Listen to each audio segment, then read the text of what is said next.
ಮುಖಂಡರಾಗಿರ್ತಕ್ಕಂಥ ದೀಪಾ ಮನೋರ್, ರಾಜ್ಯ ಸಂಘಟನಾ ಕಾರ್ಯದರ್ಶಿ ಹಾಗೂ ಜಿಲ್ಲಾ ಉಸ್ತುವಾರಿ ಆಗಿರ್ತಕ್ಕಂಥ ದೀಪಾ ಮೇಡಮ್ ಅವರಿಗೆ ಹೃತ್ಪೂರ್ವಕವಾದ ಈ ನಮ್ಮ ಧರಣಿಯ ಎಲ್ಲ ಈ ಒಂದು ಹೋರಾಟ ಸಮಿತಿಯ ವತಿಯಿಂದ ಹೃತ್ಪೂರ್ವಕವಾದ ಸ್ವಾಗತವನ್ನು ಕೋರುತ್ತಾ, ಅದೇ ರೀತಿಯಾಗಿ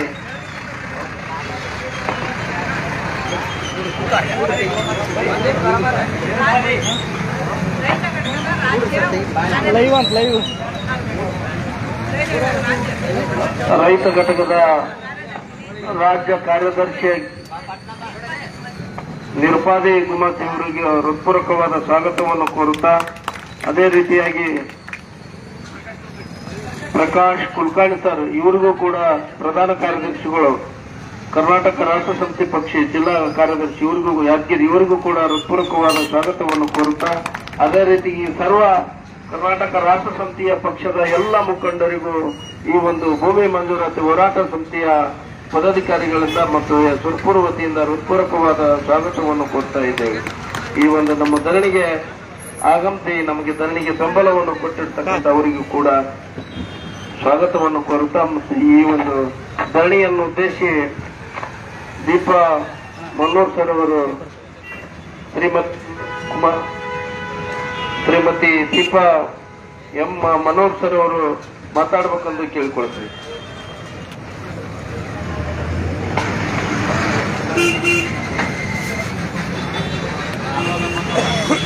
ಹಲೋ, ಎಲ್ಲರಿಗೂ ನಮಸ್ಕಾರ. ನಾನು ರಾಜ್ಯ ಸಂಘಟನಾ ಕಾರ್ಯದರ್ಶಿ, ಯಾದಗಿರಿ ಜಿಲ್ಲಾ ಉಸ್ತುವಾರಿ. ಇದು ನಾನು ಈ ಮಾರ್ಗದಲ್ಲಿ ಹೋಗ್ತಾ ಇರೋದು ಇದು 3ನೇ ಸಾರಿ.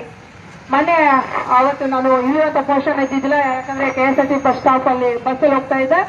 ನೋಡಿದೆ ಇವರು ಪದೇ ಪದೇ ಹೋರಾಟ ಮಾಡ್ತಾ ಇದ್ದಾರೆ ಯಾವ ಕಾರಣಕ್ಕೆ ಅಂತ ಹೇಳಿ ನಾನು ಹಾಗೆ ಬೋರ್ಡ್ ನೋಡ್ಬಿಟ್ಟು ಹಂಗೆ ಹೋದೆ. ಇವತ್ತು ನಾವು KRS ಪಕ್ಷದ ಏನಂದ್ರೆ ಸೆಪ್ಟೆಂಬರ್ 17 ಕಲ್ಯಾಣ ಕರ್ನಾಟಕ ವಾರ್ಷಿಕೋತ್ಸವ ಕಾರ್ಯಕ್ರಮ ಮಾಡ್ತಾ ಇದ್ದೇವೆ.